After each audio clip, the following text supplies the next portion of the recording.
وانشق البحار. Bismillahirrahmanirrahim. Alhamdulillah wassalatu wassalamu ala Rasulillah. Amma ba'du. Alhamdulillah, kita bersyukur kepada Allah Ta'ala. Di malam hari ini kita dipertemukan kembali di majelis ilmu kita. Dan kita dulu pernah membahas tentang kitab Lum'atul I'tiqad, tetapi kita tidak melanjutkan kitab itu karena ini pembahasan masalah akidah. Pembahasan masalah akidah sudah kita bahas di tersono, itu hampir sama pembahasannya dengan kitab Syarah Sunnah karya Imam Al-Muzani. Itu pembahasannya mirip karena pembahasan masalah akidah. Sedangkan kita di sini di majelis ilmu ini kita insya Allah akan membahas tentang tauhid. Dan pembahasan akidah itu di kalangan para ulama dibedakan dengan pembahasan tauhid, sehingga memang ada istilah yang berbeda. Ada beberapa istilah yang itu berbeda. Ada iman, ada tauhid, ada akidah, ada manhaj. Itu semuanya berbeda. Jadi kalau tauhid itu membahas khusus sifat, nama, sifat dan haknya Allah Ta'ala. Jadi yang dibahas itu hanya sesuatu yang berkaitan dengan Allah Ta'ala. Itu yang dinamakan dengan pembahasan tauhid. Kemudian kalau akidah atau iman, kalau iman itu pembahasannya mencakup 6 rukun iman, sehingga dibahas Allah, malaikat, kitab, Rasul, hari akhir, iman kepada takdir. Itu nanti pembahasan dinamakan dengan pembahasan iman. Sehingga pembahasan iman itu lebih lengkap. Kemudian nanti ada pembahasan dinamakan dengan akidah. Kalau akidah Ahlussunnah lebih lengkap lagi. Bukan hanya rukun iman yang 6, bukan, tapi tambah lagi banyak. Setelah itu nanti ada manhaj Ahlussunnah wal Jamaah. Manhaj itu berkaitan dengan sikap kehidupan Ahlussunnah wal Jamaah yang mencakup Islam secara menyeluruh. Itu yang dinamakan dengan manhaj. Sehingga nanti ada pembahasan dinamakan dengan akidah, kitab akidah. Ada namanya kitab-kitab yang berbicara tentang tauhid. Kalau kitab-kitab yang bicara masalah tauhid itu seringnya itu kalau di kalangan belakangan itu kitab yang ditulis sama Syekh Muhammad bin Abdul Wahab. Itu yang paling banyak. Walaupun ada juga kitab-kitab yang membahas masalah tauhid itu seperti Imam As-Sun'ani punya juga tulisan, cuma nggak masyhur. Yang paling masyhur itu tulisan-tulisan yang ditulis sama Syekh Muhammad bin Abdul Wahab. Dan perlu saya ingatkan di sini sebelum kita di sini belum membahas kitab, kita mukadimah dulu. Jadi Syekh Muhammad bin Abdul Wahab itu beliau bukan pencetus. Beliau bukan juga sebagai atau pemilik sebuah kelompok, karena beliau itu nggak punya kelompok. Jadi beliau itu hanya melanjutkan dakwah sebelumnya. Dan kebanyakan itu tulisan yang ditulis sama Syekh Muhammad bin Abdul Wahab itu intisari dari tulisannya Syekhul Islam Ibnu Qayyim. Sehingga sebelumnya itu sudah ada. Tulisannya hampir semuanya di situ. Cuma beliau itu menitik beratkan kepada pembahasan tauhidnya. Setelah itu nanti disusun dengan sistem yang mudah. Akhirnya setelah itu dikaji sampai sekarang. Maka itu beliau itu bukan pencetus dan bukan satu-satunya ulama rujukan kita. Maka itu di zaman itu Syekh Muhammad bin Abdul Wahab itu punya sistem atau cara menyikapi orang-orang yang dianggap sebagai orang musyrik. Itu dengan cara keras kalau beliau memang. Itu nanti berbeda dengan Imam Asy-Syaukani. Di Yaman itu ada juga seorang ulama terkenal, dinamakan dengan mujaddidnya Yaman, yang mengajak kepada Al-Quran dan Sunnah dan kembali kepada pemahaman salaf. Itu Imam Asy-Syaukani. Dan itu beda sama Syekh Muhammad bin Abdul Wahab. Dan semuanya kita ambil karena semuanya ulama kita. Dan Syekh Muhammad bin Abdul Wahab pun gak pernah bikin organisasi namanya Wahabiyah. Sehingga Wahabiyah itu sebuah nama yang dialamatkan kepada beliau dari musuh-musuh dakwah. Kenapa? Karena memang nama Wahabiyah itu sudah ada sebelumnya. Nama Wahabiyah itu sudah ada, dan Wahabiyah itu nanti masuk dalam daftar kelompok pecahan dari Khawarij. Jadi zaman dulu ada namanya pemikiran namanya Khawarij. Khawarij itu cikal bakal radikalisme. Jadi kalau terorisme yang suka mengkafirkan, suka membunuh, itu pemikiran Khawarij. Dan pemikiran itu nggak bisa hilang walaupun orangnya sudah meninggal. Khawarij itu cikal bakalnya sudah ada sejak zaman Rasulullah, namanya Dzul Khuwaisirah. Tapi orang itu meninggal, pemikirannya masih ada. Sampai akhirnya nanti zaman Ali bin Abi Thalib, mereka kuat dan mereka bikin komunitas sendiri, organisasi sendiri. Sampai akhirnya nanti mereka berhasil membunuh Ali bin Abi Thalib, mengkafirkan Ali, dianggap sebagai tauhid dan tidak berhukum dengan hukum Allah. Akhirnya Ali dikafirkan. Nah, orang Khawarij itu nanti pecah menjadi banyak kelompok. Di antara kelompoknya itu namanya Wahabiyah. Dicetuskan sama Abdul Wahab bin Rustum. Abdul Wahab bin Rustum. Karena nama dia itu Abdul Wahab, sehingga dijuluki kelompoknya dengan Wahabiyah, nisbat kepada pemimpinnya. Berarti apa? Berarti nama Wahabiyah itu sudah ada, tetapi nanti memang dimasukkan dalam daftar Khawarij dan termasuk pemikiran yang atau sekte yang menyimpang, termasuk firqah yang menyimpang. Sedangkan Muhammad bin Abdul Wahab itu masanya jauh sekali dari masa itu. Dan Muhammad bin Abdul Wahab kan baru-baru ini saja gitu. Fasanya jauh dari Abdul Wahab bin Rustum, jauh. Dan kalaupun Muhammad bin Abdul Wahab itu memiliki kelompok nisbat kepada dia, namanya nggak mungkin Wahabiyah, karena Abdul Wahab itu kan bapaknya. Ini kan Muhammad bin Abdul Wahab, dianya itu namanya siapa? Namanya Muhammad. Kalau seandainya dia itu pencetusnya bikin organisasi, namanya apa? Muhammadiyah. Gitu. Jadi kalau pemikiran seperti itu gitu. Ya, jadi itulah masih seperti itu. Maka julukan Wahabiyah itu julukan yang memang dialamatkan sama musuh-musuh beliau, nggak suka dengan beliau, Muhammad bin Abdul Wahab. Kemudian tujuannya supaya orang itu benci, lari, takut terhadap dakwah beliau. Kenapa? Karena dakwahnya beliau itu fokusnya kepada tauhid, sehingga banyak orang nggak suka dengan dakwah itu. Memang namanya fase kita berdakwah, dakwah itu kan nanti ada dua tingkatan. Dakwah kita itu ada dua tingkatan. Yang pertama, tingkatan pertama namanya amar ma'ruf. Itu tingkatan pertama, ngajak orang kepada kebaikan. Kalau kita itu dakwahnya tingkatan amar ma'ruf, nggak ada orang yang menjadi musuh kita. Semua akan suka dengan kita itu. Atau walaupun mereka nggak bisa mengamalkan. Kita ngajak orang untuk bakti sama orang tua, semua orang suka. Nggak ada yang menentang. Hatta dia durhaka. Kita ngajak orang untuk ayo kita sholat berjamaah di masjid, semua orang tidak akan menentang, karena semuanya percaya itu kebaikan gitu, walaupun dia nggak bisa mengamalkan. Itu tingkatan dakwah pertama. Jadi kalau kita itu pengen dakwah ayem, adem, tentrem, itu masuk di tingkatan pertama itu, namanya tingkatan amar ma'ruf.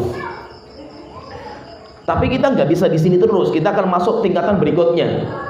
Setelah itu kita akan masuk tahapan yang paling berat dalam berdakwah, itu namanya nahi mungkar.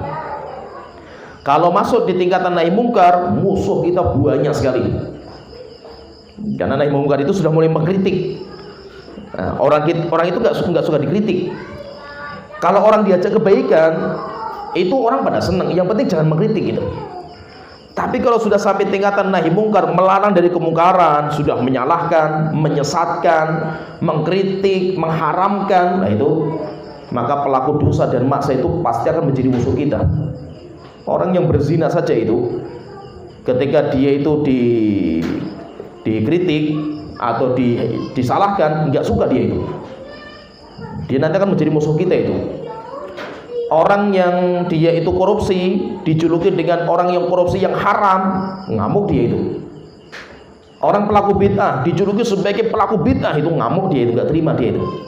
Demikian juga orang-orang yang berbuat kesyirikan dijuluki sebagai orang musyrik, nggak terima mereka itu. Pasti nanti akan mereka menjadi musuh. Oleh itu Rasulullah ketika awal dakwah itu kan beliau jadi nabi. Ketika Rasulullah jadi nabi, nggak ada orang Arab yang membenci beliau. Semuanya setuju sama Rasulullah. Rasulullah akhlaknya mulia. Tapi ketika Rasulullah sudah dakwahnya itu mulai bicarakan masalah patung, bicara masalah berhala, bicara masalah kesyirikan, akhirnya suku adat itu nggak terima, ngamuk suku adat itu. Akhirnya mereka melawan Rasulullah SAW, sampai akhirnya Rasulullah dijuluki sebagai orang gila. Itu namanya dakwah. Jadi dakwah itu pasti akan ada dua tingkatan ini. Oleh itu Syekh Muhammad bin Abdul Wahhab itu ketika dakwah beliau sudah mulai nahi mungkar, mulai bicara masalah kesyirikan, bicara masalah bid'ah, akhirnya pelaku syirik dan pelaku bid'ah itu nggak terima. Maka mereka pasti nanti akan membuat julukan-julukan untuk menakuti, seperti orang kafir Quraisy lah, nggak ada bedanya itu. Dan orang-orang kafir Quraisy itu kan ketika Nabi Muhammad muncul, kemudian mulai bicara masalah kesyirikan, berhala dibicarakan, kemudian yang lainnya lah itu, menyembelih, berdoa, bernazar, itu sudah mulai dibicarakan, itu syirik perbuatan seperti ini. Maka pelaku syirik nggak terima. Sampai akhirnya kan mereka berkali-kali pengen menghentikan dakwah Nabi Muhammad. Tapi ketika masih ada Abu Thalib, pamannya Rasulullah, maka orang kafir itu nggak bisa langsung berhadapan sama Rasulullah, karena Rasul dijaga sama Abu Thalib, pamannya beliau, walaupun nggak masuk Islam pamannya itu. Sampai akhirnya mereka itu waktu itu yang negosiasi, tidak ada cara kecuali itu. Kalau melawan dengan kekuatan, dengan fisik, masih ada Abu Thalib, termasuk ketua kabilah, sehingga mereka nggak berani. Akhirnya berkali-kali mereka itu negosiasi sama Nabi Muhammad SAW. Mereka datang, kemudian mereka itu mengatakan, Muhammad, kamu dakwah itu tujuannya apa gitu? Kamu mencela kita, mencaci maki nenek moyang kita, menjuluki kita dengan orang musyrik. Kafir Quraisy itu nggak mau dijuluki musyrik. Kenapa? Karena mereka itu tahu Allah, mereka itu menyembah kepada Allah Ta'ala itu. Mereka itu orang yang beriman. Tapi ketika mereka dijuluki sama Nabi Muhammad orang musyrik, kafir, ngamuk mereka itu. Sampai akhirnya mereka nego sama Nabi Muhammad, sudah, kamu itu pengennya apa sih Muhammad dakwahnya itu? Kalau kamu itu minta harta, ngomong saja gitu. Kita berikan harta yang banyak, tapi diam saja kamu, jangan lanjutkan dakwah ini. Kalau kamu itu pengen punya wanita, dakwah kamu itu ngejar wanita, kita carikan wanita yang paling cantik di Arab, kami nikahkan kamu dengan dia, tapi setelah itu kamu diam. Atau kalau kamu itu pengen menjadi raja, nggak apa-apa, kamu kita angkat jadi raja kita itu, tapi kamu diam. Coba kalau Rasulullah itu politikus, wah kesempatan itu saya jadi raja kan itu, nanti bisa saya rubah semuanya dari atas kan itu. Tapi Nabi Muhammad itu pikirannya bukan politikus, beliau seorang juru dakwah. Maka Rasulullah mengatakan, tidak, tujuan saya berdakwah supaya kalian menyembah hanya kepada Allah Ta'ala, bukan kepada berhala. Akhirnya buntu mereka itu. Setelah itu bingung lagi itu, gimana ini cara menghentikan Muhammad ini? Datang ke Abu Thalib, mengatakan, ya Abu Thalib, apa kamu nggak tahu sih? Itu keponakan kamu itu safah ahlamana, mencaci maki nenek moyang kita itu, dijuluki sebagai orang musyrik itu. Dia mencaci maki tokoh-tokoh kita itu, kamu nggak tahu seperti itu gitu. Akhirnya sudah, terakhir mereka itu negonya kita itu negosiasi lagi. Akhirnya mereka datang ke Nabi Muhammad, wes Muhammad, gini saja wes, bagaimana kalau seandainya kita itu sekarang kerja sama saja, daripada kita ribut terus seperti ini gitu. Bagaimana caranya itu? Sudah, setahun kita menyembah Tuhan kamu, kita buang patung-patung ini, tapi tahun depan kamu nyembah Tuhan kami.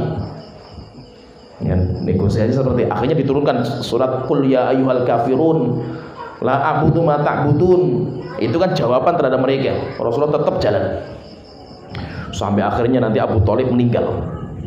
Abu Thalib meninggal di tahun itu juga, istrinya beliau Khadijah yang mendukung dakwah beliau meninggal juga di tahun yang sama, sehingga tahun itu dinamakan dengan Amul Husni, tahun penuh dengan kesedihan bagi Nabi Muhammad.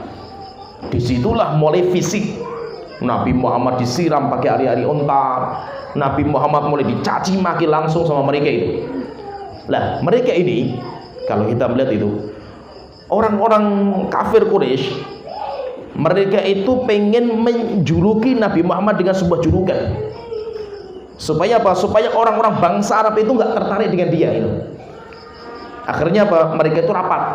Orang-orang bangsa Arab, ketua-ketua kabilah itu rapat di tempat rapatnya mereka itu namanya Darun Nadwa.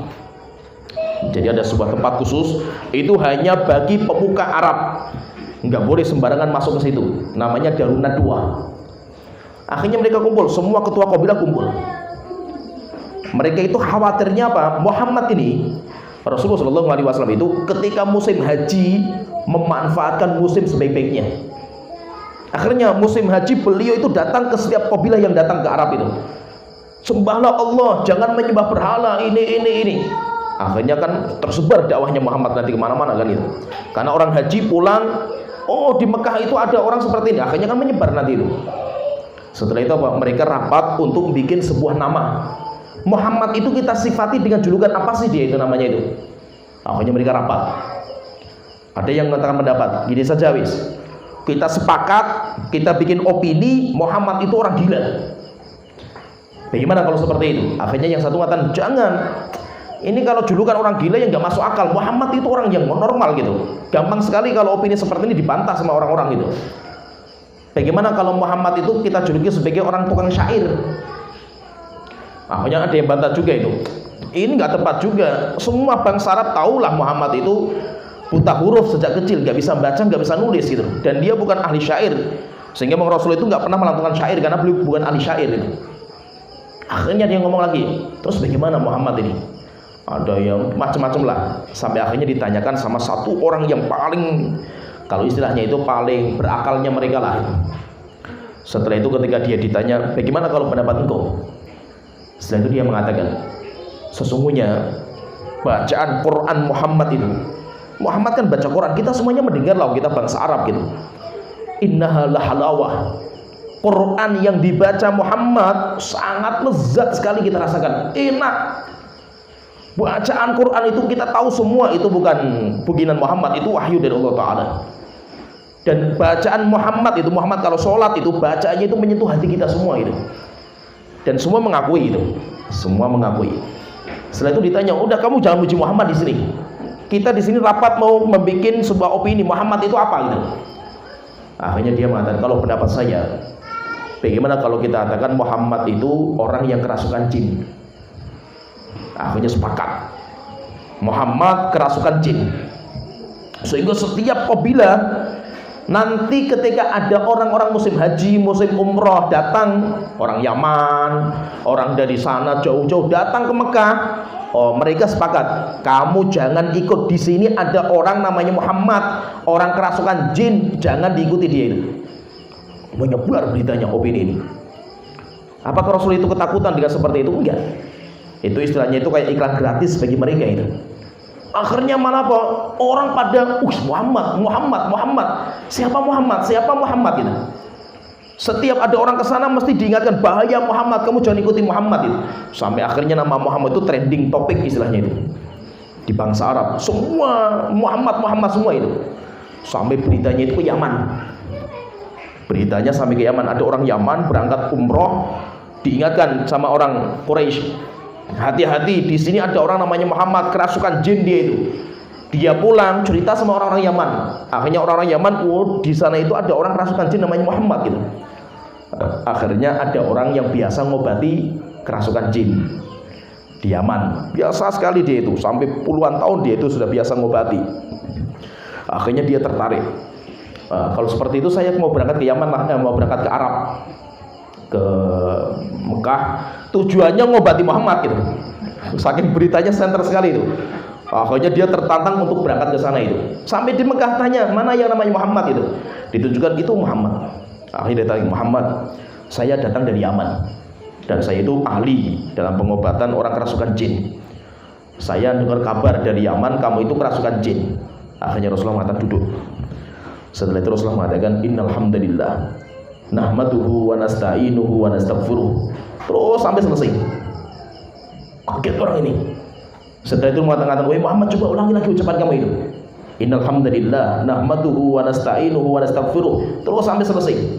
Kaget lagi orang ini itu. Minta, "Wahai Muhammad, coba diulangi lagi." Setelah itu dibaca lagi sama Rasulullah itu. Setelah itu dia mengatakan, "Demi Allah, saya sudah puluhan tahun ngobati orang kerasukan jin, kesihir. Saya mendapatkan Muhammad itu bukan syaitan. Tidak ada yang diucapkan Muhammad kecuali wahyu dari Allah Ta'ala." Setelah itu apa? Malah dia beriman. Sehingga bingung mereka itu mau bikin opini apa itu. Semakin mereka itu membuat opini untuk menyesatkan kebenaran itu, kebenaran semakin trending topik lah itu, semakin terkenal gitu. Sampai akhirnya buntu mereka itu, caranya kayak apa gitu. Dulu ketika jenggot disindir misalkan itu, orang semakin jenggotnya panjang semakin goblok gitu. Akhirnya apa? Jenggot itu menjadi trending topik gitu. Pencarian di Google yang paling banyak jenggot.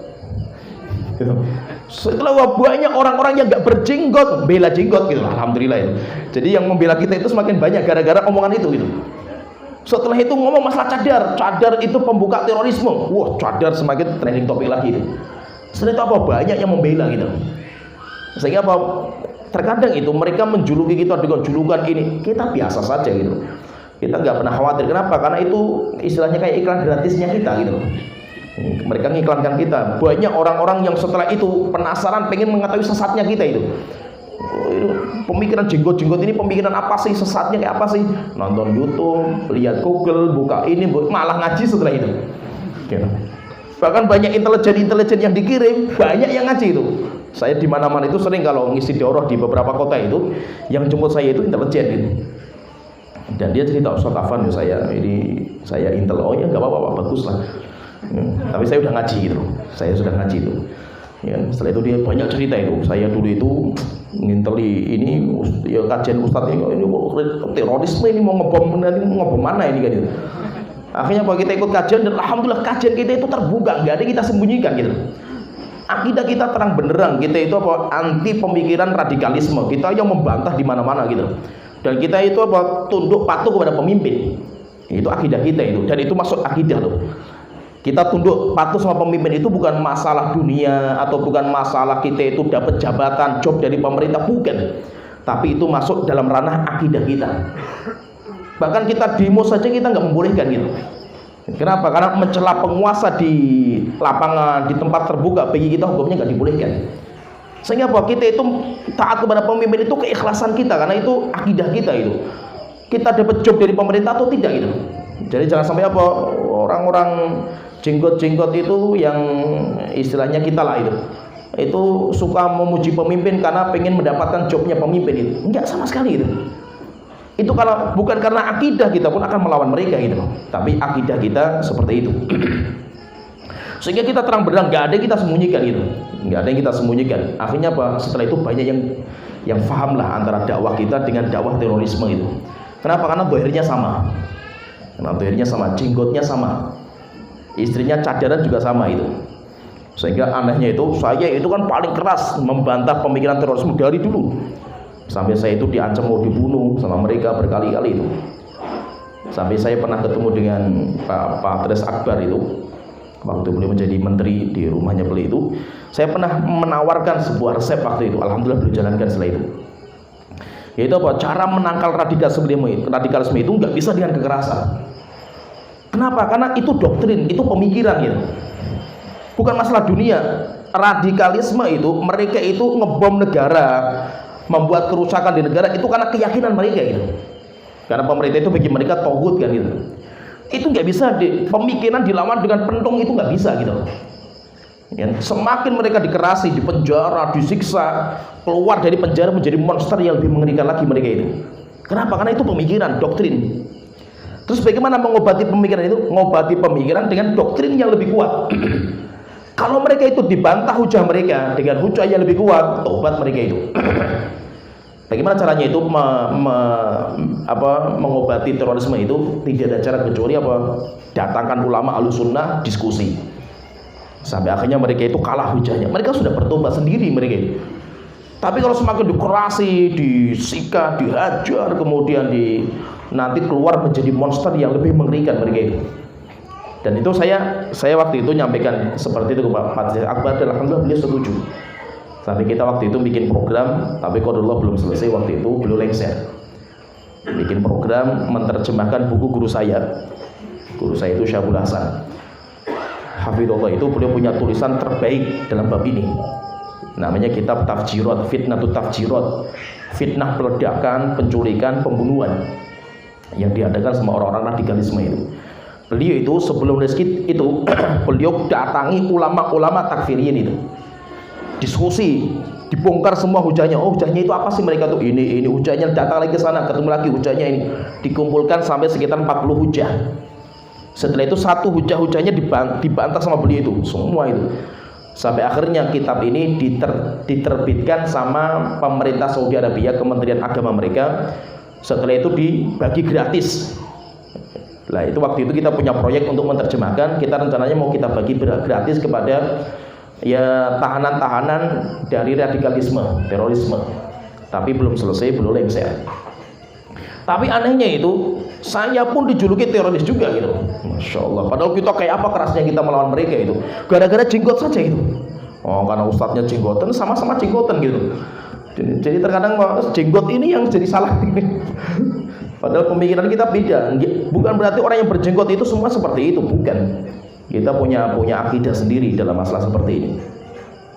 Itu maksudnya intinya di sini itu terkadang kalau kita dakwah kita itu sudah masuk ke tingkatan amar ma'ruf nahi mungkar itu pasti musuh kita itu akan banyak, dan pasti mereka nggak akan terima ketika perbuatan mereka dijuluki syirik, perbuatan mereka dijuluki bid'ah, perbuatan mereka dijuluki maksiat. Mereka tidak akan terima. Terus bagaimana mereka itu? Mereka akan menjadi musuh, dan mereka pasti berjuang akan menghentikan. Oleh itu sering saya sampaikan ke teman-teman itu, walaupun kita itu dakwah kita itu bukan dakwah yang berbahaya bagi negara, karena kita tidak pernah mengkudeta, kita tidak pernah memberontak, tapi kita tunduk patuh. Bahkan kita itu sebagaimana kata ulama kita itu Sufyan Ats-Tsauri, beliau mengatakan lau kanat li da'watun mustajabah, kalau seandainya saya itu punya doa yang mustajab, la ja'altuha li sultan, doa itu akan saya berikan kepada pemimpin kami. Yaitu kita itu ahlu sunnah itu mendoakan pemimpin. Kita bahkan tidak boleh membicarakan aibnya pemimpin di hadapan orang lain. Kenapa? Itu termasuk ghibah yang diharamkan.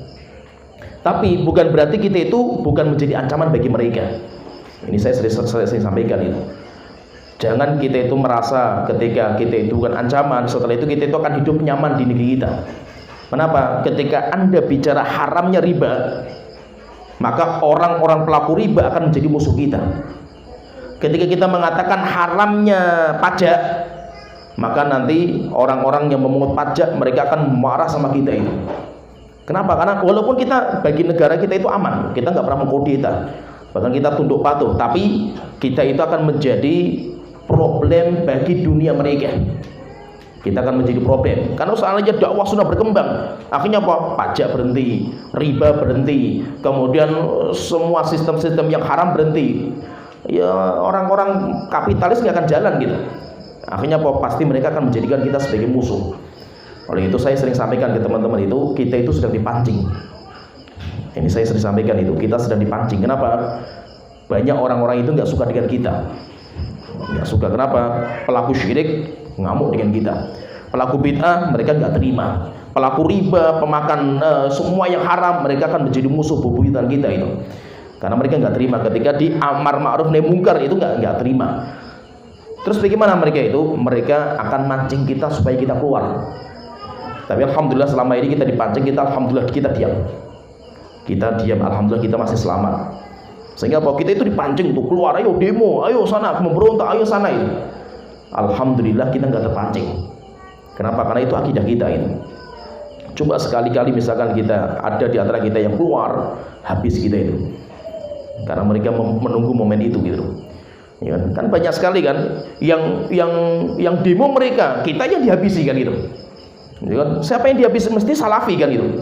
Semua seakan-akan Salafi itu musuh paling bebuyutan. Kita juga kemarin kita nggak ikut demo, kita nggak ikut apa-apa gitu. Tapi kenapa kok kita yang dihabisi gitu? Ya karena musuhnya bebuyutan mereka itu kita gitu. Dakwah kita itu yang paling berbahaya bagi mereka. Maka itu ya kita sabar, nggak ada jalan kecuali itu. Oleh itu intinya dakwah itu nanti akan masuk ke tahapan itu. Tahapan dinamakan dengan amar ma'ruf nahi munkar. Maka Syekh Muhammad bin Abdul Wahab sudah sampai tingkatan itu sehingga musuh beliau banyak sekali.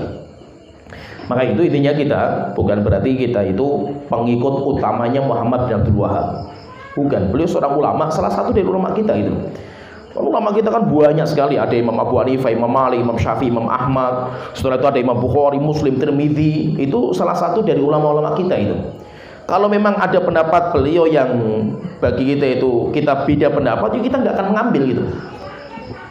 Dan ulama-ulama biasa seperti itu, khilafiyah dan mereka. Tapi karena memang beliau itu fokus membicarakan tentang tauhid, pembahasannya itu kitab-kitab beliau itu, sehingga nanti kita pun akan baca kitab-kitab beliau dalam pembahasan masalah tauhid. Karena kita di pengajian ini kita akan fokus pembahasan masalah tauhid. Kalau pembahasan akidah banyak ulama-ulama ngarang kitab akidah. Kalau kajian kita ini kan Syarhus Sunnah karya Imam Al-Muzani. Imam Al-Muzani itu murid seniornya Imam Syafi'i rahimahullah ta'ala, ngarang kitab masalah akidah. Nah, kita belajar supaya bahwa akidah kita itu bersambung sampai Imam Syafi'i. Jadi kita itu ngambil Imam Syafi'i itu bukan hanya fikihnya saja, tapi akidah kita juga akidah Syafi'iyah.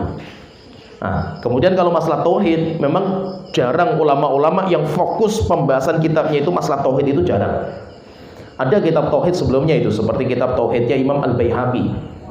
Dan yang tapi pembahasan tauhidnya itu kebanyakan membahas tentang tauhid asma dan sifat, nama-nama dan sifat Allah Ta'ala. Kalau pembahasan itu bagi kita sudah nggak penting karena pembahasan itu sudah jarang dikaji sama manusia. Sekarang itu yang paling terlihatan jelas sekali perbedaannya itu antara Ahlussunnah dan yang lainnya itu pembahasan tauhid yang berkaitan dengan uluhiyah, masalah ibadah. Dulu pernah saya sebutkan di pengajian di sini itu kan tauhid itu mengisahkan Allah. Jadi tauhid itu apa kan? Mengisahkan Allah Ta'ala. Mengisahkan itu apa sih? Mengisahkan itu menjadikan sesuatu menjadi tunggal. Itu namanya isah.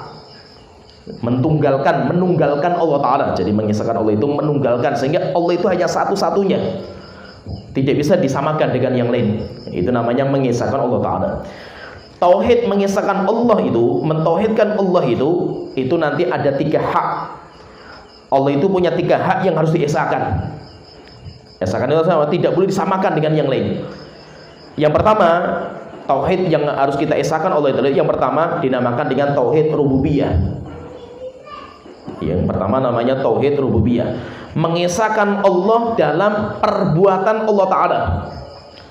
Apa perbuatan Allah itu? Allah menciptakan, Allah mematikan, Allah menurunkan air hujan, Allah menurunkan musibah, Allah mencabut musibah, Allah menurunkan penyakit, Allah mengangkat penyakit. Itu semuanya perbuatan Allah Ta'ala. Itu harus kita esahkan. Tidak boleh kita katakan ada makhluk yang bisa mengobati selain Allah Ta'ala. Syirik berarti dalam masalah itu. Ada yang bisa mendatangkan rezeki selain Allah Ta'ala. Berarti syirik dalam masalah rububiyah. Rububiyah itu nanti sering dinamakan dengan ketuhanan. Sehingga kalau kita katakan tiada Tuhan selain Allah, berarti rububiyah. Tiada Tuhan karena ketuhanan berkaitan dengan perbuatan Allah Ta'ala. Ini yang pertama. Jadi kemudian yang kedua yang harus kita esahkan itu dinamakan dengan uluhiyah. Tauhid uluhiyah, yaitu apa? Mengesahkan perbuatan kita manusia kepada Allah Ta'ala. Yaitu apa? Kita itu menyembah hanya kepada Allah Ta'ala saja. Menyembah itu kan perbuatan kita, itu kita sholat, kita puasa, kita bernazar, kita menyembelih, kita berdoa hanya kepada Allah Ta'ala. Tidak boleh kepada kuburan, kepada pohon, kepada batu. Itu namanya mengesahkan Allah, tapi mengesahkan dalam uluhiyahnya Allah Ta'ala. Keberhakan Allah untuk disembah oleh hambanya, itu namanya uluhiyah. Kemudian ketiga, mengesahkan Allah itu yang ketiga, mengesahkan Allah dalam nama dan sifatnya. Allah punya nama, Allah punya sifat. Nama Allah dan sifat Allah nggak sama dengan yang lain. Sehingga misalkan Allah punya nama Ar-Rahman Ar-Rahim, apakah sama dengan nama yang lain? Beda. Nama Allah itu setiap nama mengandung sifat yang mulia. Kalau kita kan namanya itu nama kosong gitu. Ada orang namanya Soleh. Soleh itu kan orang baik, tapi akhlaknya bejat. Ya. Ada orang namanya Rahim. Rahim itu kan penyayang, tapi karakternya keras sama orang. Nah, berarti kan nama kita itu kan cuma sekedar alamat, penanda gitu loh, kayak KTP lah itu loh. Belum tentu orangnya itu punya sifat yang dikandung dalam nama itu kan gitu. Tapi kalau nama Allah enggak. Allah memiliki nama Ar-Rahman. Kenapa? Karena Allah memiliki rahmat yang sempurna.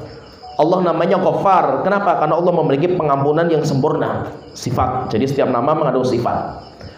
Kemudian yang kedua, Allah itu punya, kan Allah punya nama. Allah juga punya sifat yang sifat Allah beda dengan sifat hambanya. Allah punya wajah. Kita meyakini Allah punya wajah. Karena Allah sendiri berfirman, bal wa yabqa wajhu rabbika dzil jalali wal ikram, senantiasa kekal dan abadi wajah Allah. Berarti Allah punya wajah. Tapi wajah Allah beda dengan wajahnya hamba. Allah punya tangan. Allah Ta'ala berfirman, bal yadahu mabsutatan, kedua tangan Allah terbentang luas. Berarti Allah punya tangan, tapi tangan Allah beda sama tangannya hamba. Tidak boleh samakan. Siapa yang menyamakan, syirik orang itu. Ya, paham tergambar ya? Jadi mengesahkan Allah itu ada pada 3 perkara ini. Allah harus kita esahkan dalam sifat rububiyah, hak rububiyah. Yang kedua, Allah harus kita esahkan dalam hak uluhiyah. Yang ketiga, Allah harus kita esahkan dalam hak nama dan sifatnya. Itu namanya mentauhidkan. Nah, ulama-ulama itu, ya pahami dulu ya, bisa dipahami ya. Jadi ada tauhid rububiyah, ada tauhid uluhiyah, ada tauhid asma dan sifat. Bedanya antara rububiyah dan uluhiyah itu, kalau rububiyah perbuatan Allah kepada hamba. Allah menciptakan hamba, menghidupkan hamba, mengatur hamba, memberikan rezeki kepada hamba, menurunkan musibah kepada hamba, mengangkat musibah dari hamba. Itu perbuatan Allah kepada makhluk. Itu namanya hak rububiyah, ketuhanan. Itu namanya Tuhan. Jadi Tuhan itu apa? Perbuatan Allah kepada hamba. Itu namanya Tuhan. Sedangkan uluhiyah perbuatan hamba kepada Allah. Hamba itu sholat, puasa, bernazar, berdoa, ditujukan kepada Allah Ta'ala. Itu namanya uluhiyah. Gimana tergambar, paham ya? Bisa dipahami ya? Sehingga apa? Sehingga beda antara uluhiyah dan rububiyah itu beda. Beda sekali gitu. Maka itu anehnya itu apa? Ketika disamakan. Ketika disamakan, alhamdulillahi rabbil alamin, segala puji bagi Allah. Rabb, Rabb itu artinya Tuhan, Tuhan semesta alam. Benar, terjemahnya benar, karena Rabb itu artinya Tuhan. Ketika orang menerjemahkan qul a'udzu birabbin nas, malikin nas, ilahin nas, katakan aku berlindung kepada Rabbin nas, Tuhannya manusia. Rabb itu Tuhan. Malikin nas, rajanya manusia. Ilahin nas, ilah artinya sesembahan. Di surat An-Nas benar terjemahnya itu. Sehingga apa? Dibedakan antara Rabb yang artinya Tuhan dengan ilah yang artinya sesembahan. Di surat An-Nas kayak gitu. Qul a'udzu birabbin nas, Rabb, malikin nas, raja, ilahin nas, sesembahan. Tapi coba pertanyaan, kalau la ilaha illallah itu artinya apa? Tiada Tuhan. Kok bisa-bisanya ilah itu jadi Tuhan gitu loh? Kan kita di surat An-Nas saja kan beda gitu loh. Qul a'udzu birabbin nas, katakan aku berlindung kepada Rabb manusia, Tuhan manusia, terjemahnya itu. Malikin nas, raja manusia. Ilah, ilah kan itu. Ilahin nas, sesembahan manusia. Ilah itu sesembahan. Di terjemahan surat An-Nas itu. Kalau Tuhan itu kan Rabb. Lah di sini itu kalimatnya la ilaha, ilah. Bukan la robba kan itu. Kalau kalimatnya la robba illallah, tiada Rabb, Rabb itu Tuhan. Tapi kalimatnya itu la ilaha, tiada ilah. Ilah itu sesembahan dalam surat An-Nas itu, jelas. Tapi pertanyaan, kenapa kok diartikan tiada Tuhan? Ini kan parah gitu, berarti kan ada kesengajaan merubah gitu. Ya, karena ada kesengajaan itu. Maka itu apa? Beda antara ketuhanan dan sesembahan itu berbeda gitu. Kalau ada orang protes misalkan, kan la ilaha illallah itu kan sama saja, mau terjemahkan dengan tiada Tuhan, tiada sembahan, Tuhan dan sembahan kan Allah Ta'ala gitu. Kita kan beda. Kalau Tuhan itu berkaitan dengan perbuatan Allah kepada makhluk, kalau sesembahan perbuatan makhluk kepada Allah Ta'ala. Yang menjadi perbedaan dakwahnya Nabi Muhammad dengan kafir Quraisy, bukan masalah ketuhanan Allah Ta'ala. Mereka percaya juga itu. Kalau mereka ditanya siapa Tuhan kalian? Allah. Siapa yang menciptakan langit dan bumi? Allah. Siapa yang mengatur alam semesta? Allah. Siapa yang menurunkan air hujan? Allah. Mereka percaya orang kafir Quraisy itu. Sehingga apa? Kalau seandainya la ilaha illallah itu artinya tiada Tuhan selain Allah, niscaya Nabi Muhammad sama orang kafir Quraisy itu berdamai. Karena sama-sama meyakini Tuhan itu Allah Ta'ala. Orang kafir Quraisy itu tahu Tuhan mereka itu Allah Ta'ala. Iblis saja tahu itu. Iblis itu ketika diskusi sama Allah Ta'ala itu, Iblis masih mengatakan Rabbi bima aghwaytani, Tuhanku karena engkau telah menyesatkan saya, enggak apa-apa gitu, saya akan sesatkan nanti anaknya Nabi Adam. Sampai Iblis mengatakan Rabbi fa'angdzirni ila yaumi yub'atsin, Tuhanku tolong umur saya ditangguhkan sampai hari kiamat. Iblis masih mengatakan apa? Tuhanku. Berarti Iblis saja masih meyakini Allah sebagai Tuhan gitu. Kalau la ilaha illallah itu artinya tiada Tuhan, Iblis pun masuk Islam dia itu. Orang kafir Quraisy semuanya muslim gitu. Tapi kenapa Rasulullah itu sampai perang sama kafir Quraisy? Bedanya Nabi Muhammad dengan kafir Quraisy itu bukan masalah ketuhanan, tapi perbedaannya itu masalah sesembahan. Menyembah berhala, sujud kepada berhala, menyembelih berhala, kemudian bernadzar untuk berhala, doa untuk berhala. Itu yang menjadi perbedaan antara Nabi Muhammad dan kafir Quraisy. Nah, jadi di situ, maka itu dulu para ulama itu ketika membahas tauhid, kan tauhid kan ada 3 ini. Dulu karena problem perbedaan yang mendasar antara Ahlussunnah dan orang yang menyimpang zaman itu, kebanyakan masalah rububiyah, jarang sih masalah rububiyah, masalah nama dan sifat. Sehingga nanti muncul kelompok namanya Mu'tazilah, Jahmiyah, Asy'ariyah, itu kan bicara masalah asma dan sifat. Ya, kalau kita misalkan sering mendengar puji-pujian Allah wujud, qidam, baqa, mukhalafatul hawaditsi qiyamuhu bi nafsihi, itu kan Asy'ariyah. Asy'ariyah itu bicaranya masalah nama dan sifat Allah Ta'ala. Nanti pembahasannya di situ nanti mereka ini. Kalau dimasukkan pembahasan, ya pembahasannya masalah akidah. Mereka tidak pernah bicara masalah tauhid, ibadah. Kenapa? Zaman itu nggak ada berbuat kesyirikan masalah ibadah. Tapi ributnya itu ketika filsafat masuk, berbicara masalah akidah, bukan masalah tauhid. Berjalan waktu, sampai nanti akhirnya Syekh Muhammad bin Abdullah itu mengkhususkan pembahasan tauhid kepada uluhiyah. Kenapa? Karena kesyirikan yang terjadi di zaman ini bukan masalah nama dan sifat Allah, bukan masalah rububiyah Allah, ketuhanan Allah, bukan. Tetapi kesyirikan itu terjadi pada penyembahan, masalah peribadatan. Sehingga beliau mengkhususkan pembahasan itu. Maka itu kalau kita perhatikan itu, di kita itu, masyarakat kita muslim, tetapi mereka menyembah kepada berhala. Berhala itu apa? Segala sesuatu yang disembah selain Allah Ta'ala. Bisa pohon bentuknya, bisa batu besar, bisa kuburan, bisa keris, bisa akik, bisa penghuni lautan, kemudian nanti penghuni gunung, apa saja. Sampai dia itu menyembah. Menyembahnya itu bisa pakai sesajen, atau bisa pakai sembelihan kerbau atau ayam cemani. Itu syirik ini. Tapi syiriknya dalam masalah apa? Dalam masalah uluhiyah. Syirik dalam masalah uluhiyah. Dan itu yang paling sering membahas seperti ini, itu adalah Syekh Muhammad bin Abdul Wahab. Walaupun dijuluki dengan Wahabi, beliau bukan Wahabi.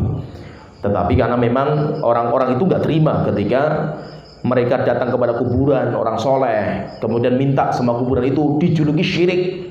Nggak terima mereka itu. Mereka itu apa? Syirik itu apa? Ketika saya meyakini kuburan itu bisa menciptakan dan menghidupkan, itu baru syirik.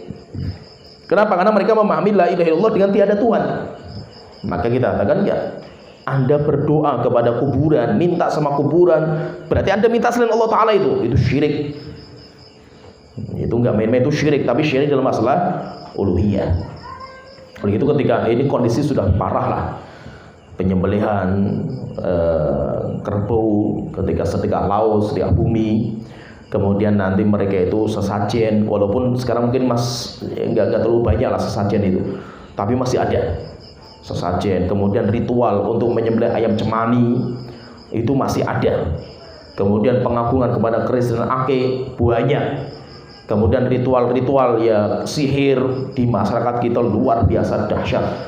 Ini apa? Syirik ini dalam masalah apa? Masalah uluhiyah. Dan itu yang difokuskan pembahasan Syekh Muhammad bin Abdul Wahab. Nah, itu nanti kita di sini di pengajian kita itu nanti kita akan membaca kitab-kitab beliau. Tapi saya ingatkan dari awal, kita bukan Wahabi. Walaupun kita itu juluki sama mereka dengan julukan Wahabi, kita bukan Wahabi. Dan julukan Wahabi pun bingung mereka itu. Yang suka menjuluki Wahabi, kalau ditanya Wahabi itu apa gitu. Ada yang mengatakan Wahabi itu yes, ini Wahabi, nanti itu Wahabi, ini nggak jelas Wahabi itu apa sih gitu. Jadi mereka saja bingung itu. Jadi standarisasi namanya Wahabi itu apa sih gitu. Bingung juga mereka itu. Kita bukan Wahabi, tapi kita itu ya Ahlus Sunnah wal Jamaah. Kita itu Ahlus Sunnah wal Jamaah.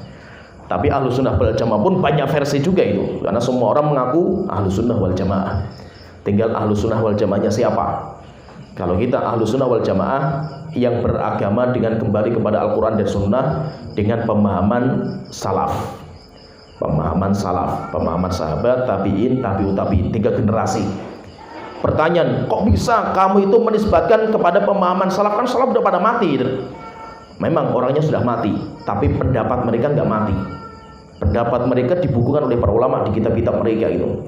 Sehingga kalau kita itu pengen kembali kepada pemahaman Imam Syafi'i, bisa nggak? Bisa. Walaupun Imam Syafi'i sudah lama meninggal dunia, tapi kita bisa kembali kepada beliau. Kenapa? Karena pemikirannya masih hidup, ilmunya masih hidup, masih dibukukan oleh para ulama gitu. Demikian juga bahwa kita pengen kembali kepada pemahaman salaf, sahabat, tabi'in, tabi'ut tabi'in. Karena 3 generasi itu yang dipuji sama Allah Ta'ala. Rasulullah mengatakan khairun nasi qarni, sebaik-baik generasi adalah generasiku, sahabat. Tsummal ladzina yalunahum, kemudian generasi berikutnya tabi'in. Tsummal ladzina yalunahum, kemudian generasi setelahnya tabi'ut tabi'in. Bisa enggak kita itu kembali ke sana? Bisa. Bisa, karena ucapan-ucapan mereka itu dibukukan sama para ulama. Sehingga kita nanti bisa tahu itu pendapat, misalkan ada yang mengatakan pendapat seperti ini, kita tahu ini enggak ada di salaf. Ulama salaf nggak mengenal pendapat seperti ini. Contohnya misalkan orang yang mengatakan bahwasanya Allah itu nggak punya wajah. Allah itu nggak punya wajah. Terus bagaimana dengan ayat wa yabqa wajhu rabbika dzul jalali wal ikram? Wajah itu artinya kehormatan. Salaf nggak pernah ada seperti itu. Kalau ditanya, kok bisa Anda bisa mengatakan salaf nggak pernah ada? Coba tunjukkan mana ucapan sahabat, tabi'in, tabi'ut tabi'in yang mengatakan seperti itu. Nggak ada. Itu ucapan baru dalam agama gitu. Sehingga apa? Bisa nggak kita itu kembali kepada salaf? Bisa, karena mereka sudah meninggal dunia, tapi ilmu mereka nggak meninggal. Namanya pemikiran itu nggak meninggal. Pemikiran itu nggak meninggal. Orang ateis, pemikiran komunis itu dari dulu muncul gitu. Orangnya sudah pada mati, pemikirannya masih ada. Pemikirannya masih ada. Orang-orang Jahmiyah yang mengatakan surga dan neraka nggak kekal dan abadi. Pertama kali dia mengatakan mati, orangnya dihukum mati sama pemerintah waktu itu. Tapi pemikirannya masih hidup sampai sekarang. Orang-orang liberal mengatakan seperti itu. Berarti apa? Pemikiran itu nggak mati, walaupun orangnya sudah meninggal dunia. Nah itu apa? Pemikiran salaf, sahabat, tabi'in, tabi'ut tabi'in itu masih ada, walaupun orangnya sudah pada meninggal dunia. Tinggal kita mau kembali ke sana atau tidak itu. Kalau kita salaf, kita itu salafi atau kita itu Ahlus Sunnah wal Jamaah yang kembali dalam beragama itu kepada Al-Quran dan Sunnah dengan pemahaman ulama-ulama salaf kita, sahabat, tabi'in, tabi'ut tabi'in. Kenapa? Karena pemahaman itu yang membedakan. Semua kelompok pasti mengatakan rujukan kita, undang-undang kita Al-Quran dan Sunnah. Pertanyaan, loh kok muncul beda-beda ini? A, B, C, macam-macam seperti ini gitu. Yang membedakan itu cara memahami.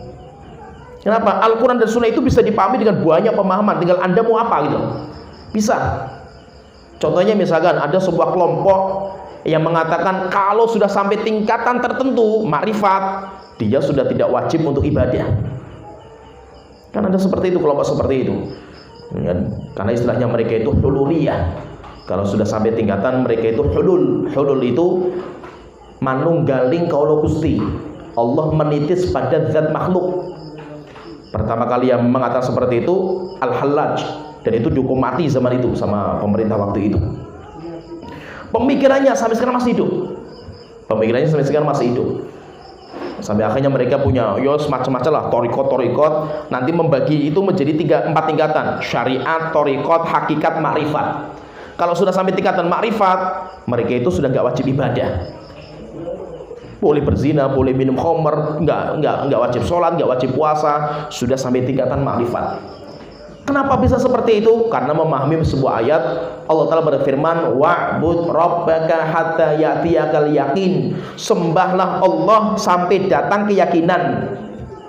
Sampai, istilahnya sampai. Sampai itu kalau sudah sampai di situ berhenti. Contohnya kalau saya mengatakan makanlah kamu sampai kenyang, berarti kalau sudah kenyang berhenti nggak? Berhenti, karena ucapannya kan sampai gitu. Sampai itu batasan. Kalau sudah seperti ini berarti sudah nggak ada lagi gitu. Akhirnya mereka memahami sembahlah Allah sampai datang keyakinan. Oh, berarti kalau kita sudah yakin, sudah nggak ada namanya menyembah gitu. Karena kita sudah yakin itu, sudah ma'rifat, berarti kita sudah nggak ada namanya menyembah Allah Ta'ala lagi gitu. Maka kita katakan, dari mana Anda bisa memahami seperti itu gitu? Kan itu pemahaman otak mereka gitu. Coba kalau kita kembali ke salaf, sahabat, tabi'in, tabi'ut tabi'in, bagaimana ketika mereka itu memahami ayat ini? Sepakat, tidak ada khilaf di antara mereka itu. Sahabat, tabi'in, tabi'ut tabi'in, gak ada khilaf di antara mereka bahwa yang dimaksud dengan keyakinan itu kematian. Wa'bud rabbaka hatta ya'tiyakal yakin. Sembahlah Tuhan kalian sampai datang kematian yang jelas akan datang. Berarti yakin di sini itu apa? Kematian yang yakin akan datang itu. Berarti kita ibadah kepada Allah itu sampai kapan? Sampai kita mati. Kalau mereka mati enggak, sampai yakin itu sampai ma'rifat. Berarti kalau sudah sampai ma'rifat, sudah nggak wajib ibadah lagi itu. Apa yang membedakan? Ayatnya sama. Ayatnya sama. Yang membedakan itu cara memahaminya. Itu yang berbeda. Sehingga nanti muncul kelompok ini, muncul kelompok ini. Kenapa? Karena pemahaman mereka. Dan pemahaman itu nggak main-main, itu bahaya. Pemahaman itu nggak main. Maka itu Al-Quran itu nggak sembarangan. Orang bisa kembali ke Al-Quran dan Sunnah. Jangan sembarang kita kembali kepada Al-Quran dan Sunnah. Anda itu siapa gitu? Bahasa Arab saja nggak bisa gitu. Kembali ke Al-Quran dan Sunnah itu. Al-Quran dan Sunnah itu milik siapa gitu? Ngawur sekali. Bahasa Arab saja nggak pernah belajar gitu. Oleh itu termasuk yang ngawur sekali itu kelompok ormas yang ada di Solo itu. Besar itu kelompok ini. Punya televisi, punya radio, luar biasa itu. Tapi sudah meninggal tokohnya itu. Mereka mendakwakan apa? Ahli tafsirnya Quran. Masya Allah itu. Majlisnya mereka itu majlis tafsir ahlinya Al-Quran kan itu. Padahal kalau bahasa Arab saja nggak bisa gitu. Sekarang kita katakan, oh, saya paling ahli yang memahami Al-Quran itu. Memahami dengan apa itu? Istilah kasarnya dengkulmu itu kan gitu loh. Oh, bahasa Arab nggak bisa gitu loh. Hadis nggak paham gitu. Belajar tafsir ulama nggak pernah dibaca itu. Tiba-tiba, oh, saya bisa memahami Al-Quran dengan otak saya itu. Otaknya Anda itu syaitan semua gitu loh. Sehingga apa? Kita kembali kepada Al-Quran, Sunnah, tapi dengan pemahaman sahabat, tabi'in, tabi'ut tabi'in. Dan itu diwariskan sama umat mereka itu. Sehingga nanti ada muncul namanya Imam Abu Hanifah, Imam Malik, Imam Syafi'i, Imam Ahmad, dilanjutkan lagi sama Imam Bukhari, Muslim, Tirmidzi, Nasai, lanjutkan lagi sampai bawah-bawahnya itu. Mereka itu dalam masalah akidah gak ada khilaf. 4 mazhab, kita kalau belajar misalnya ada namanya 4 mazhab, ulama mazhab. Imam Abu Hanifah yang paling tua, meninggal tahun 150 Hijriah. Setelah itu Imam Malik, ulama Madinah. Setelah itu Imam Syafi'i. Setelah itu Imam Ahmad. Ini seperguruan ini. Imam Ahmad muridnya Imam Syafi'i. Imam Syafi'i muridnya Imam Malik. Imam Malik pernah ketemu dengan Imam Abu Hanifah, tapi nggak lama. Pernah berjumpa. Pernah ditanya Imam Malik, pernah nggak Anda itu berjumpa dengan Imam Abu Hanifah?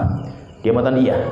Saya mendapatkan orang, kalau dia pengen ngomong kepada kamu ini tembok, tiang ini tuh emas, kamu akan percaya itu. Hujahnya luar biasa itu.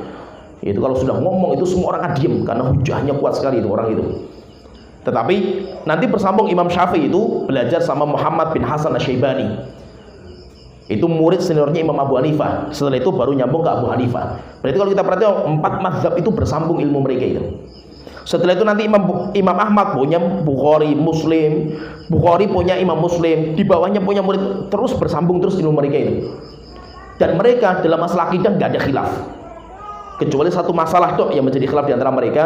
Itu pun para ulama berbeda pendapat apakah khilafnya itu hakiki atau khilafnya itu lafzi. Hakiki itu benar-benar nyata berbeda atau cuma bahasanya saja yang berbeda itu. Tentang masalah amal itu masuk dalam musamal iman atau tidak. Amal itu masuk dalam penamaan iman atau tidak. Kalau jumhur Imam Ahmad, Syafi'i, Imam Malik mengatakan iman itu apa? Ucapan dengan lisan, keyakinan dengan hati, perbuatan dengan anggota badan. Perbuatan itu masuk dalam iman. Kalau Imam Abu Hanifah mengatakan enggak, amal itu enggak masuk dalam iman, karena Allah bedakan innalladzina amanu wa amilus sholihati, orang yang beriman dan beramal soleh itu kan beda gitu. Tetapi berpengaruh enggak? Berpengaruh, sehingga orang berbuat dosa mengurangi iman. Nah, berarti apa? Berarti sama kalau masalah pengaruhnya dengan ahlu sunnah sama. Bedanya di situ. Yang lain enggak ada khilaf. Cuma mereka itu nanti berbeda pendapat dalam masalah fikih, tata cara ibadah. Akidah enggak. Nah, akidah enggak, maka itu anehnya itu apa? Kenapa kok masalah akidah enggak mau ngambil dari mereka gitu? Kan di Indonesia itu kan yang aneh itu kan ahlu sunnahnya versi orang Indonesia itu, ahlu sunnah mereka itu apa? Orang yang akidah fikihnya Syafi'i, akidahnya Asy'ari, ibadahnya Sufi. Jadi digabungkan tiga ini pemikiran itu. Dan itu beda semua itu. Imam Syafi'i sama Abul Hasan al-Asy'ari, Imam Abul Hasan al-Asy'ari itu beda sekali itu, akidahnya beda jauh, nggak bisa disamakan karena kita lihat banyak sekali perbedaan. Anehnya itu kenapa kok nggak mengambil akidahnya Imam Syafi'i gitu? Kalau seandainya Anda itu ngambil fikihnya Imam Syafi'i dan akidahnya Imam Syafi'i, luar biasa. Imam Syafi'i termasuk rujukan kita, dan semua dunia mengakui keilmuan Imam Syafi'i. Tapi anehnya kenapa kok fikihnya saja yang diambil, akidahnya nggak mau mengambil gitu. Itu yang menjadi masalah itu. Kenapa nggak diambil gitu?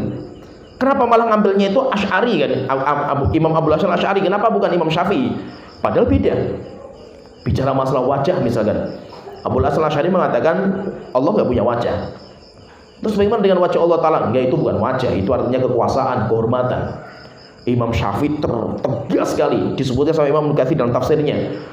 Ketika menyebutkan ayat kalla an rabbihim yauma idzin lamahjubun, mereka itu orang-orang kafir di hari kiamat akan dihalangi dari melihat wajah Allah Ta'ala. Imam Syafi'i mengatakan orang kafir diazab dengan cara apa? Mereka nggak akan bisa melihat wajah Allah Ta'ala. Sedangkan orang mukmin yang di surga, mereka itu mendapatkan kenikmatan, pasti mereka bisa melihat wajah Allah Ta'ala. Kalau yang mukmin juga di surga nggak bisa melihat wajah Allah Ta'ala, apa bedanya mereka dengan orang kafir kan itu? Tegas Imam Syafi'i menetapkan. Imam Syafi'i tegas menetapkan Allah di atas arsy. Nggak ada khilaf dalam masalah ini. Tapi Imam Abul Hasan Asy'ari mengatakan ya Allah di mana-mana. Allah nggak bersemayam di atas arsy. Terus bagaimana dengan ayat istiwa? Tsummastawa 'alal arsy, Allah itu bersemayam di atas. Itu bukan bersemayam. Istiwa itu artinya menguasai. Nah, jadi itu namanya boleh. Maka itu beda jauh sekali itu. Tapi anehnya itu di negeri kita akidah Imam Syafi'i nggak diambil. Itu yang jadi masalah. Maka itu kita itu berjuang. Kalau sekarang kita itu ingin mengembalikan keaslian Imam Syafi'i itu. Maka kita itu di pondok kita itu kita fikihnya ngambil Syafi'iyah, fikih Syafi'i. Ya, supaya bahwa kita itu jelaskan kepada mereka bahwa masalah fikih itu nggak apa-apa gitu. Fikihnya Imam Syafi'i bagus. Tapi apa? Kita juga mengambil akidahnya Imam Syafi'i. Dari mana? Dari kitab murid-murid beliau. Memang Imam Syafi'i itu tidak mengarang kitab akidah khusus, tidak seperti Imam Ahmad. Kenapa? Karena zamannya beda. Zaman Imam Syafi'i itu ahlu sunnah itu kuat, ahlul bidah itu jarang sekali. Sehingga beliau itu fokusnya bukan di akidah. Beda nanti zaman Imam Ahmad, di mana ahlul bidah itu Jahmiyah itu menguasai pemerintahan waktu itu. Sehingga memang harus menjelaskan akidah ahlus sunnah. Maka beliau mengarang kitab namanya Ushulus Sunnah. Kalau kita pengen tahu akidah Imam Ahmad, langsung baca tulisan beliau. Imam Syafi'i nggak punya tulisan khusus masalah akidah, karena zaman itu nggak terlalu berat akidah zaman itu. Maka kalau kita pengen tahu akidahnya beliau, ya baca kitab akidah yang ditulis sama murid-muridnya beliau. Maka di antara muridnya beliau itu siapa? Imam Al-Muzani, ngarang kitab namanya Syarhus Sunnah. Itu akidah. Kalau kita pengen tahu akidah Imam Syafi'i, ya itu akidahnya itu. Dan Syarhus Sunnah dengan Ushulus Sunnahnya Imam Ahmad persis nggak ada bedanya.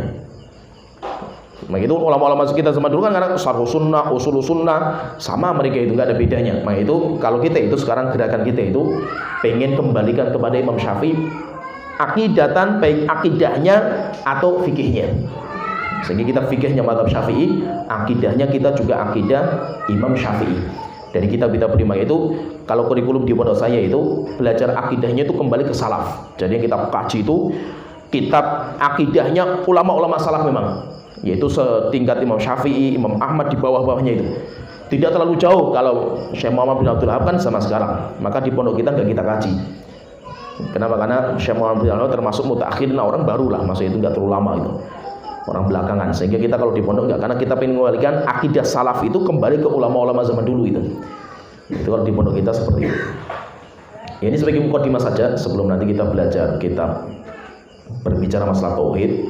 Cuma nanti kita belajar kitab tauhid itu nanti ada tahapan. Jadi ada tahapannya itu. Biasanya kalau kita belajar kitab tauhid, kalau pengen mengikuti kurikulumnya beliau, Syekh Muhammad bin Abdul Wahhab itu, pertama itu belajarnya itu kalau kita di Yaman, pertama itu kita belajarnya itu Fadlul Islam. Beliau punya tulisan ringkas keutamaan Islam. Ini selesai, nanti masuk ke Qawaidul Arba, 4 kaidah dalam memahami tauhid. Ini selesai, nanti masuk ke usul salatah, 3 pondasi dalam beragama, yaitu mengetahui siapa Tuhan kamu, siapa nabimu, siapa apa agamamu, yang akan ditanyakan dalam kuburan. Setelah itu nanti biasanya masuk ke kitab tauhid, namanya sendiri namanya kitab tauhid, tebal kitab tauhid itu. Nanti setelah itu membicarakan tentang syubhatnya orang-orang yang musyrik itu apa. Nanti masuknya ke kasyfus syubhat. Setelah itu masuk ke tingkatan yang paling berat, namanya kitab Nawaqidul Islam, pembatal keislaman. Itu rupanya apa? Kalau orang itu mengamalkan seperti ini, itu bisa keluar dari Islam.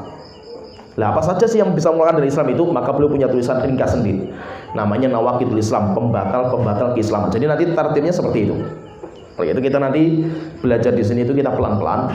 Kita mungkin mulai dari awal, kita mulai dari Fadlul Islam, karena itu ringan, tentang keutamaan agama Islam. Islam itu keutamanya apa sih itu? Sehingga itu untuk memotivasi kita itu memegang agama Islam kita itu. Setelah itu nanti kita belajar usul salasa, qawaidul arba, itu kita mulai setelah itu. Sampai nanti kita tauhid.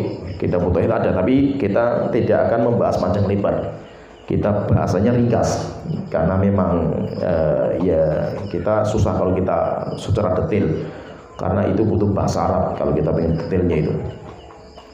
Jadi kalau bisa nanti pertemuan berikutnya berarti kita kaji Fadlul Islam. Kalau bisa siapkan kitabnya, bukunya disiapkan, ada sudah diterjemahkan. Karena bukunya ringkas, bukan buku yang tebal, ringkas. Beliau cuma menyebutkan beberapa bab tentang keutamaan agama Islam. Itu jadi itu nanti insya Allah yang akan kita bahas. Nanti setelah itu kita mungkin masuk yang ringkas juga, namanya Qawaidul Arba, itu ringkas, cuma 4 kaidah. Nanti kalau Sulusul Salasah 3 kaidah. Itu ringkas. Nanti kalau itu sudah selesai masuk kitab tauhid itu mending.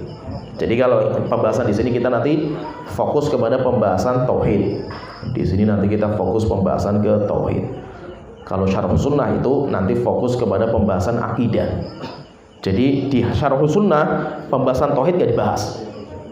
Pembahasan tauhid di Syarh Sunnah itu enggak ada. Jadi kalau pembahasan masalah tauhid nanti seperti yang kita bicarakan di kitab Syarh Sunnah enggak ada. Kalau belajar tauhid di sini, pembahasan akidahnya Syarh Sunnah nggak ada. Karena itu memang kayak kurikulumnya itu beda-beda gitu. Kayak kurikulum yang berbeda-beda. Nah, kalau kita itu mau belajar akidah ya Syarh Sunnah. Tapi di situ nggak ada pembahasan tauhid seperti yang di kitab tauhid. Kalau kita pengen belajar kitab tauhid, ya sudah belajar itu, kita nggak belajar akidah. Karena kita belajarnya fokusnya ke tauhid uluhiyahnya. Ya mungkin sampai di sini pembahasan kita, mudah-mudahan bisa bermanfaat sebagai mukadimah. Dan kita belum belajar kitab tauhid. Kitab tauhid belum, karena kitab tauhid tebal, ada sekitar 60 lebih bab, dan itu pembahasannya panjang. Maka kita nggak bahas itu dulu sampai kita paham mukadimah awalnya itu. Nah, jadi kalau bisa siapkan bukunya, Fadlul Islam, Qawaidul Arba, Usul Salasah, kitab tauhid. Itu kalau disiapkan bisa dibaca-baca dulu di rumah. Yang ini yang bisa kita sampaikan, mudah-mudahan bisa bermanfaat. Wa akhiru da'wana alhamdulillahirabbil alamin. Sallallahu alaihi Muhammad wa ala alihi wasallam.